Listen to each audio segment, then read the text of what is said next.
In the summer of 2020, a rapper from Staten Island dropped a song that blew up and ruled the internet overnight. And within weeks, the song, Whoopty, went so viral that now it has more than 500 million views on YouTube. Music blogs were calling him the next big thing out of New York. Complex put him on the radar, calling him one of 2020's biggest surprise hits. But it wasn't just the blogs. Cardi B made a video singing and dancing to his music. Everyone wanted a piece of him, including one of the biggest record labels on the planet. And by early 2021, he had a top 10 hit on the Billboard Hot 100. His name was CJ, and for a brief moment, it seemed like the music industry was ready to hand him the crown. But behind his sharp rise to fame were hefty checks and controversies that marked him for failure. Did this sample really cost you $80,000 to clear? It was more at first. CJ started himself on a path to irrelevance by trying to claim the word whoopty for himself, a move that kicked up drama with an actual street gang, ruined his credibility as a gangster rapper, and set the streets that he claimed to be part of against him. Pretty much whoopty, like, there's worldwide now, I got babies, saying whoopty. I got, middle-aged people, older people. Pretty much it's just like a roll call, whenever I see my guys in the street, and, that's how we greet each other. In less than 18 months, CJ went from being talked about as the new king of New York with a huge record label deal, a top 10 Billboard artist, and co-signs from some of the biggest names in hip-hop, to being publicly ridiculed by the very streets he claimed to represent. But to understand how far CJ has fallen, we need to understand just how high he actually was. Because CJ's rise to the top was far from normal. It felt like a glitch. It was something no one in the industry had ever seen before. CJ blew up in the summer of 2020 at a time when the entire world was locked indoors. Everything was shut down. Touring, concerts, clubs, every single way an artist would have traditionally built a fan base was a no-go. CJ said he was bringing a new type of energy to the New York drill rap scene. He said this during an interview with Genius. Due to the whole COVID situation, everybody was in quarantine. So it's pretty much like we was just missing that energy, that New York swag. So I was just like, I gotta bring something to the table. But the truth was that in 2020, the only stage left for anyone was digital. Social media platforms that could be accessed by literally anyone on the planet. And that meant that at the time, some platforms had more power than any label, radio station, or any A&R executive on the planet. One of those platforms was TikTok. CJ, real name Christopher Daniel Soriano Jr., self-released his track called Whoopty in July 2020 on several platforms including TikTok. By all standards, it was a pretty normal drill rap track, but the song had one thing going for it that almost nothing else on TikTok had: a perfect 15-second loop. And whether CJ knew it or not, the intro to his song was the perfect track for short-form content. And TikTok did what TikTok does. The Whoopty challenge exploded. Thousands of creators used the sound. In every dance video, every transition clip, every thirst trap on the app was using CJ's beat. And every single one of those videos was funneling listeners to Spotify to hear the full track. By December 2020, Whoopty was pulling over 13 million streams a day on Spotify alone. And as of 2026, that track alone had racked up over 852 million Spotify streams. The algorithm picked it up and slotted it into Spotify's Rap Caviar and today's top hits, two of the most powerful playlists on the platform. That action created a feedback loop. TikTok pushed users to Spotify, Spotify's algorithm pushed the song to even more users, and those users went back to TikTok to make more videos. And by February 2021, Whoopty had climbed to number 10 on the US Billboard Hot 100. It rose to number 3 on the UK single chart and peaked at number 10 on the Billboard Global 200. For a fresh artist with no prior mixtape, no regional fan base, and no live show history, those numbers are almost unheard of. And that right there was the first red flag. Because all of the seats CJ was getting was attached to just one song. CJ's fall to the bottom was rapid. Overnight, he went from millions of streams daily to meager thousands. And it didn't happen because he ran out of talent. It happened because the entire foundation his career was built on was never real to begin with. Let's talk about that Whoopty beat, because that's where CJ's problem stemmed from. Whoopty's beat was one of the major reasons why the track grew so viral. It was different from anything anyone in drill rap had come up with at the time. But while it was uniquely fresh and new to the drill rap scene, it wasn't original. The intro that the core of the song was based on was sampled from Santa Marie, a 2015 Bollywood hit composed by Mithun and sung by Arjit Singh. We didn't realize there was a sample on it. So in the beginning of the song, there's like a, I don't know if it's a lady or a guy, they singing in the beginning, and it's actually a song from a movie, an Indian movie. The beat was originally produced by a Cypriot producer named Pakoyo, who uploaded it to YouTube. And as the SoundCloud rapper that he was at the time, CJ found the beat on YouTube, downloaded it, loved it, and rapped over it. I found a beat on YouTube, it was kind of a mistake thing because I didn't know, as far as the business side. But yeah, it's just on some quick YouTube, downloaded it real quick, vibed out and kind of just, went in the booth and just was going with the flow. You know what I'm saying? I didn't write in the studio. I was just kind of freestyling the whole thing. With his quick rise to the spotlight, CJ sold himself as that kid from Staten Island who grinded from the bottom and finally made it to the top of the single track. It's a dream come true, you know what I'm saying?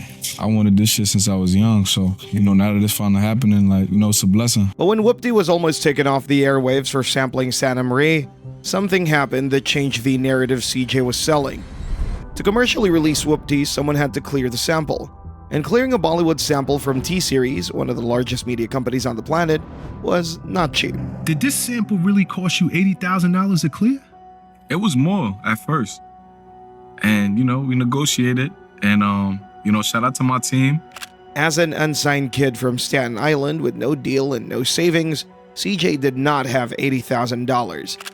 Someone else wrote that check, and that someone was his uncle, James Cruz. Now, if that name doesn't ring a bell, it should. James Cruz is not some random family member who believed in his nephew's dream.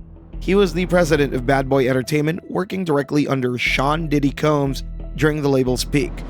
He managed 50 Cent, he managed Busta Rhymes, he was a senior executive at Violator Management, the firm responsible for building 50 Cent's career from the ground up. He was also CJ's manager and founder/CEO of Cruise Control. All that meant was he was very well connected in the music industry. He knew what numbers to call and what doors to knock. I said, yo, don't worry about it, we got it. I woke up everybody, asked favors, this and that, figured out who the copyright was from, sample comes, blah, blah, blah. Ask all the DSPs, give me 72 hours, do not pull this record, give me 72 hours. Because what happens is, you pull the record, you either lose all the views or you lose the record completely. That's the man who bankrolled CJ's so-called organic rise with an $80,000 sample clearance, paid out of pocket, before CJ had a single label offer. My wife and I go to the bank the next morning, sign out that money out of my daughter's college fund, shout out to Isabella, out of my daughter's college fund, and we pay for that sample. To many, that move did not look like an aspiring rapper hustling his way out of the streets. It looked more like a corporate investment disguised as a come-up story. And people pointed this out with comments like, helps to have someone in the industry get you over barriers, and he's an industry plant. He didn't make it on his own. It gets worse for CJ. That sample clearance didn't just cost $80,000 up front. It permanently affected the economics of how much he could earn from what would be his biggest hit. And because the hook of Whoopty is basically the Santa Marie melody, any credit or recognition the Whoopty gets flows back to the original creators of the sample. But none of that mattered in January 2021. The numbers were too loud to ignore. Warner Chappell Music, through its sister company Warner Records, won a bidding war and entered into a worldwide publishing agreement with CJ. Warner Chappell Music president of A&R US, Ryan Press, said, CJ is a young talent who burst onto the New York rap scene and is already gaining worldwide attention. CJ seemed to be very happy with that deal, saying Ryan Press and the Warner Chappell team are all about building a writer's career, and that's exactly what I'm looking to do. The moment CJ has been waiting for as a songwriter and an artist has finally arrived. The deal was reportedly favorable to CJ on master ownership and recoupment terms. French Montana, who was a Bad Boy affiliate at the time, was lined up for a remix and other future collaboration. Okay, me and French, as soon as we locked in, we connected, you know what I'm saying? We got a few joints that's really gonna take off. Busta Rhymes, who was managed by James Cruz at the time, was ready for a feature. One of the biggest rappers on the planet was giving their approval, making videos with his music. On paper, CJ had everything. A top 10 hit still climbing the charts, a major label deal, cosigns from A-listers, and an uncle with a Rolodex deeper than most CEOs in the music industry. But there was one massive problem that nobody was talking about. Warner Records hadn't signed an artist, they signed a song. The deal of a lifetime that CJ was banking his entire career on was based on a single data point, one viral moment, one TikTok loop, one Bollywood sample that was cleared with someone else's money. After signing CJ, Warner needed a second hit. The pressure was on CJ to prove that he was more than a 15-second soundbite. He needed to show that there was an actual career to be had after Whoopty's viral success. But what happened next would prove beyond a reasonable doubt that there wasn't. For a while, people were just happy to enjoy Whoopty. It was a good song, and it hit right. Nobody was asking too many questions. But when CJ started selling his come-up story and how he was grinding his way out of Staten Island, people started digging. It was pretty much just $1 and a dream, you know what I'm saying? Like, even like junior high school, you know what I'm saying? Like, I ain't have much, you know what I'm saying? Like, I used to just dream about this shit, like, damn, like, I want to have all, you know, I want to have that new Rollie, I want to have that new, you know, that new bust-down chain, you know what I'm saying? Them earrings look nice, like, it was just a dream. And once they started digging, the whole narrative started to fall apart. And the bone of contention was CJ's uncle, James Cruz. The $80,000 sample clearance could have been just a concerned uncle looking out for his family, believing in CJ and investing in his future. But when CJ suddenly landed a remix with French Montana, and Busta Rhymes featured him on the remix as Czar after Whoopty blew up, the holes in the plot became more glaring. These aren't features that a first-time unsigned rapper earns through hustle and reputation. These felt more like favors, industry credits, and debts being called in. And that's when the accusations came flooding in. CJ wasn't a discovery. He was a product, rolled out by an industry veteran who had the capital to clear samples, the connections to stack features, and the know-how to time the rollout perfectly for the TikTok era. People were leaving comments like, CJ wasn't really about the rap, and they didn't know he was connected to the industry. Now it makes sense. He was the plug. CJ is not a superstar. He's not even a star. He's not even thought of in this new generation. He's definitely an industry plant. Now that people know just how connected CJ was, his organic rise felt staged. The overnight success looked more like someone knew how to take advantage of years of infrastructure, and the kid from Staten Island making out of the hood felt like a marketing angle written by someone who had ran a similar come-up story before and understood how it all worked. In hip-hop, especially in drill, a genre where credibility is currency, there's no worse label to earn than industry plant. And with a label like that, it no longer matters if the music is good or not. Once that narrative takes hold, there's no getting away from it. And from CJ, that industry plant narrative was only the beginning. Because before CJ was being talked about as the new king of New York, before Warner Records, before topping the Billboard charts, he was hanging out with Tekashi 6ix9ine, and they even had a song together called Pop. Tekashi 6ix9ine is very popular in the New York street rap scene, but for the wrong reasons. He was a member of the 9 Trey Gangsta Bloods. And when the federal government came knocking on his door in 2018, he didn't stay silent. He sat in that courtroom and testified against his own gang members, people he had claimed were his brothers. He named names, he gave addresses. He cooperated fully with federal prosecutors to reduce his own sentence. For Tekashi 6ix9ine is one step closer to being released from jail this morning. A deal with federal prosecutors calls for the entertainer to serve 1 month in jail, followed by a month of home detention. In the code that governs the streets CJ was rapping about, that is the single most unforgivable act a person can commit. There's no coming back from it, and 6ix9ine has lived in the shadow of that decision ever since. One thing about the streets was that it did not need a trial to form a verdict. If you roll with a snitch, they assume you probably are one too. And CJ, a rapper who is actively claiming blood ties in his lyrics, using brim slang in his hooks, and presenting himself as a product of that world, had an answer that was far from convincing when he was asked if he belonged. What was that? Like, were you, like, you know what I mean, affiliated with some stuff, or were you just making a song, bro? Nah, like I said on Vlad, like, you know what I'm saying? Like, I'm gonna keep it real short and simple. Like, you know, you see they incriminate. They using a lot of their shit in court as far as lyrics and shit like that. So I'm gonna just keep it real short. Like I said in Vlad, if you know, you know. If you don't, you know. If you don't, you don't. So Viewers were quick to call him out with comments like, "This dude lying like crazy." Bro still doesn't want to admit that he's not gang affiliated and is using Rico as an excuse. We know your uncle's a record executive. The conclusion drawn in the comment sections was unanimous. They saw CJ for who he was. They saw that he wasn't from the culture he was representing. They saw him as a clout chaser who had moved in the orbit of another clout chaser. And both of them had been playing dress up in someone else's world. And the moment they saw him as that, it was over for CJ. Someone pointed this out, saying, "The problem with rap is that you can't be fake street. Once you're exposed, it's over." As if the 6ix9ine association and fake gangster accusation were not bad enough for CJ's street cred, what he did with the term whoopty got him in trouble with people that are not to be messed with.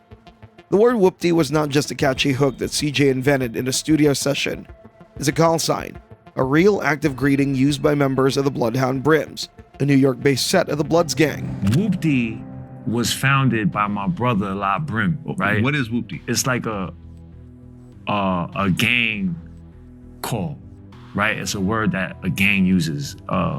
It's a blood thing? It's a blood thing. CJ knew this. The terminology was intentional, and his lyrics were loaded with Brim slang, with references to hats, a term for Brim members, coded language that the average pop fan would never catch, but anyone with genuine street knowledge would recognize instantly. Like that. Ice in the VVs, now she down to get treachy. I got all this water on me like Fiji. Bitch, I'm posted up with hats and the sleazies. The problem is that you can't own a gang slang, but CJ tried to take credit for it.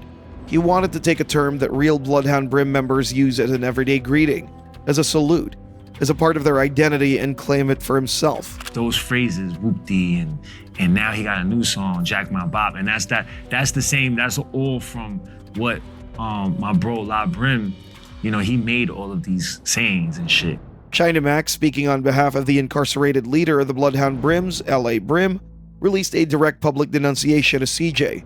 He said CJ was not affiliated and revealed that he was stealing a lifestyle and an identity that he had never earned and never lived. This kid, CJ, basically didn't have no ties to them or whatever, and just basically just jacked their whole shit, you know what I'm saying? Right after those public statements, diss tracks started dropping. Knuckles Brim released a track titled You're Not Hound, addressed directly to CJ by name. And while the street politics were playing out, the hip-hop community was running its own parallel trial. And this one was about the music itself. The drill scene in New York had its pioneers, and the biggest and most popular being Pop Smoke. And one of the loudest criticisms leveled at CJ was one that's very hard to argue when you listen to his songs back to back. He kinda sounds like a watered-down version of Pop Smoke.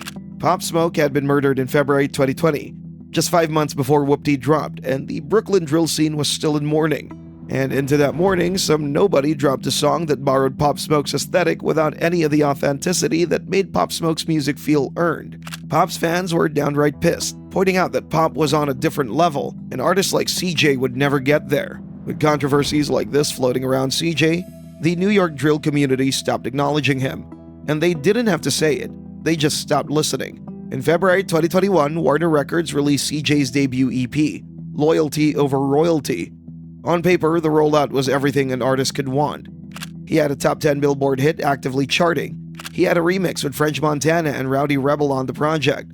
He had the full marketing machine of a major label behind him. By every conventional metric, CJ was positioned for a strong debut. But the EP only sold 13,000 units in its first week. According to reviewers, CJ's debut EP struggles to deliver those same highs that Whoopty had, leaving them disappointed. 13,000 units in the first week is not a failure for unknown artists that are just starting out. But for an artist with an active top 10 hit on the world's biggest chart, it is a catastrophe.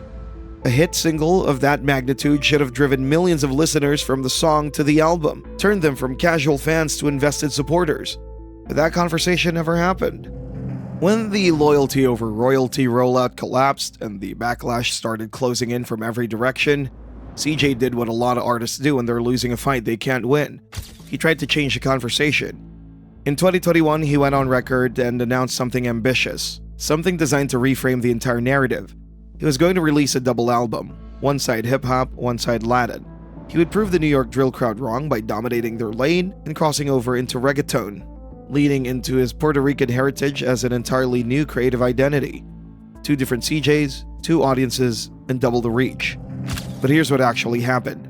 There was no double album. There's no drill comeback. CJ worked with El Alfa from El Jefe Records to release Replica, Crazy, dog. Hold up. What is this? CJ and El Alfa? a track that was more of a Latin song, released under someone else's imprint in a genre that had nothing to do with the world that he spent 2 years trying to convince everyone that he was part of. CJ was literally retreating from the drill rap scene for a more forgiving audience. And 9 months after he signed what should have been a lifetime deal for many artists, CJ left Warner Records. The publicly stated reason was creative differences. CJ claimed Warner kept pushing him to make another Whoopty while he wanted to grow as an artist. Obviously, what label wouldn't want another Whoopty? You know what I'm saying? So, they were looking for that. And a Whoopty record, either it comes once in a lifetime or once in a career. You don't really hear Whoopties every day. Big labels like Warner Records chase hits. and they push artists to recreate viral moments, which can create a lot of pressure on anyone. But major labels do not let profitable artists leave that easily after 9 months. When they see a future, they renegotiate. And if they'd seen a bright, profitable future with CJ, that deal would have lasted way longer. Since leaving Warner Records, CJ has operated independently or through small distribution arrangements. All his releases, like his 2023 track titled Gangsta, are listed under CJ Music Group under exclusive license to AWOL Recordings America. CJ went from being one of the most listened to artists on the planet to just another rapper uploading his music under his imprint and hoping the algorithm picks it up. But overall, his numbers seem to be good on the surface. His total Spotify streams sit at 1.39 billion, with over 5 million monthly listeners. His YouTube channel has 1.68 million subscribers, a number most creators would give anything for. But his most recent music videos only have a few thousand views. Compared to Whoopty's success with over 500 million views, the present CJ is what music industry analysts would call a zombie artist. He's still alive and generating revenue, but his spark is long gone. However, CJ still has over 800,000 followers on Instagram, and is probably doing fine financially. Whoopty alone has generated 852 million Spotify streams and counting. His 2021 single with El Alfa, La Mama de la Mama, adds hundreds of thousands of daily streams on top of that. He successfully extracted real, meaningful money from a single moment at time, and he owns the recording rights to do it. His Instagram posts literally show that he still has some money to throw around, but his reputation in hip-hop is not just damaged, it is over.